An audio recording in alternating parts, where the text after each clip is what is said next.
me and that we see a lot in this show is how early on they understood their customer to be women, right? That you're right, they're selling to salesmen, but that those salesmen understand that they are in turn selling to women. And I was surprised just how, we have records going back to this early 20th century period.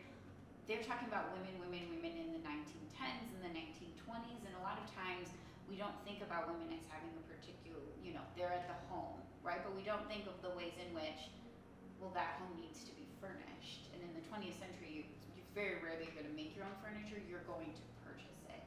And so that they were part of this movement of advertising specifically to women. You talk about shelter magazines, like they're very clearly focused on where they're, who their audience is, and their audience is women. I think people might find that really interesting, and again, the show dives into what does that mean a lot. And for Kroehler, in some ways that meant who they hired, right? So there's two figures in this show who, don't have the last name Kroehler, right?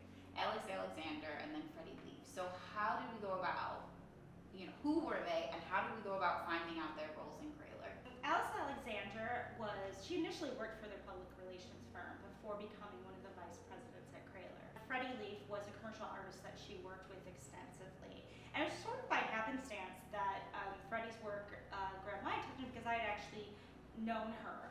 She was a longtime volunteer at the Chicago History Museum in the conservation lab. So when I saw Fredi Leaf on an item in our collection, I was very interested, and that got me thinking about who is this person, and who is this Alice Alexander, and so I reached out to Fredi Leaf, and we spoke about that relationship and how it sort of came about and Alice's role.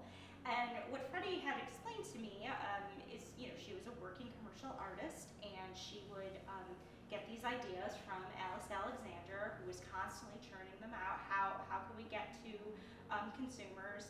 How can we get to new consumers, which at that time, you think about new brides in the late 50s were right out of high school. So the two of them, they created a home economics kit that taught high schoolers how to purchase furniture and fabrics and things like that. You might not think that that's really an important prerogative, but if you think about how after getting out of high school they're going to get married and have to fit out their home, that becomes a really important priority for young women to understand.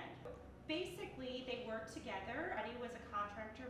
Alice worked extensively for the company. It was really important for Kroehler to understand their customers, but most of the executives were all men. And so it was sort of a natural hire for them to reach out to Alice Alexander, who could sort of tap into that. But they also did a tremendous amount of market research, and the market research really focused on women. They consistently refer to their customer as she and her in their literature. So that was sort of a natural outcropping of that. And so one of your roles as kind of chief curator at Acre Settlement is kind of making sure our collections do the best job they can reflecting kind of the story, Naperville, the story we're trying to tell in the exhibit. For this show, you actually did a couple of new acquisitions. Can you tell me about kind of how your relationship with Fredi Leaf led to a lot of the artwork that people are going to see when they visit this exhibit? Sure. So we did have some materials, for example, the home economics kit I mentioned, we did have that in our collection. But I reached out to Fredi. She sent me some materials. Unfortunately, Fredi did pass away this past January, and I had reached out to her daughter, and she sent me some additional materials. So some of those materials are brand new to our collection, and some of the materials you'll see are some things we already had, and it really gives an idea of the range of artwork that she did for Kroehler specifically. We were approached by a family that was settling in a state. They had a living room suite that had belonged to their parents at the Castle Royale, and through conversations about the suite and some negotiations, we did purchase it.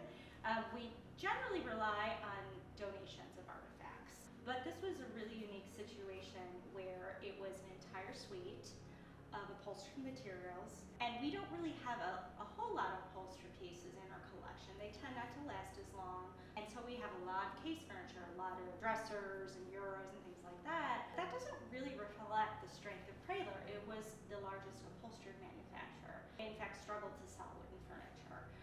And so this was a really great opportunity to tell the story of the family, the importance of this suite to them. It also highlights a culture of the front room and formal set. The children all talked about how they were not allowed to sit in it. So it's a really, really great example of an entire living room suite that is very stylized, very much you're making a commitment to this Mediterranean style of furnishing that was very popular in the 1960s.